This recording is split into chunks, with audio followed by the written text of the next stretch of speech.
Today, we're diving into the first and most foundational leg of the three-legged stool, your relationship with yourself. And if you've ever wondered why burnout keeps on showing up at your doorstep despite your best efforts, this is where the answers begin.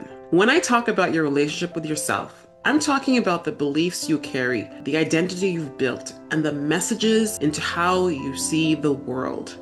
I'm talking about a combination of your past experiences, the things that make you you, and also how you see yourself. This relationship with yourself is the most important one because it quietly sets the stage for burnout long before the symptoms ever appear. Many of the beliefs that influence us today come from early messaging, the lessons we absorbed before we're old enough to even question them. Many of these messages came from early childhood, messages about strength, rest, perfection, emotional expression, and even love.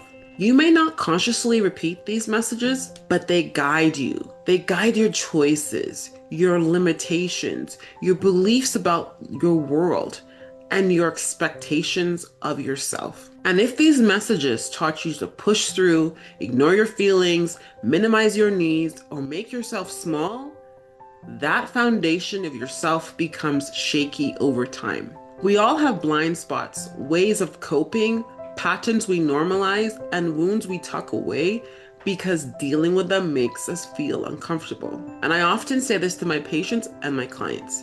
You can only brush so many things under the rug until you eventually trip on them. You see, these unaddressed patterns, whether it's avoidance, people pleaser, playing the victim, perfectionism, shutting down, quietly influence how we show up in this world, and eventually they catch up. Not all trauma is loud.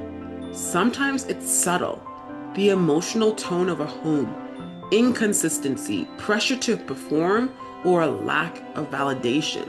These experiences shape your nervous system, which shapes your stress response, which shapes your burnout risk.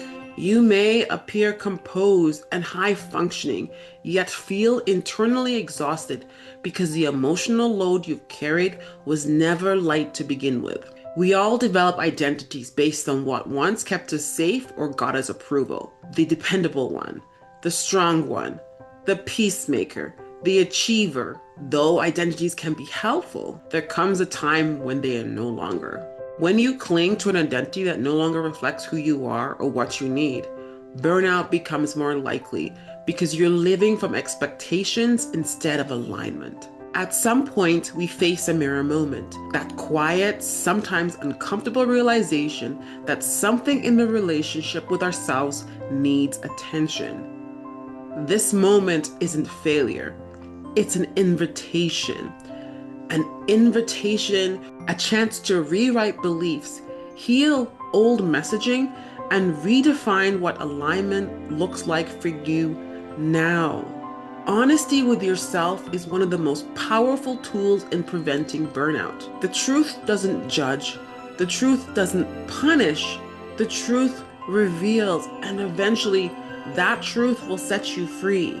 And once something is revealed, you can work on it gently, intentionally, and at a pace that feels safe. Here's a simple place to start this week. Ask yourself one question every morning. What part of me needs attention today? It could be your body, your emotions, your boundaries, your rest, or your joy. Give that part of you at least 5 minutes of intentional care, because 5 minutes can shift your entire day. In the next episode, we're going to explore the second leg of the stool, your relationship with your significant others, and how these dynamics can support your alignment or quietly drain it. And as always, if this episode resonated with you, share it with somebody who might need these words today. Subscribe, join me for the next episode, and let's continue redefining burnout one relationship at a time. Until next time, this is Dr. Tomi Mitchell.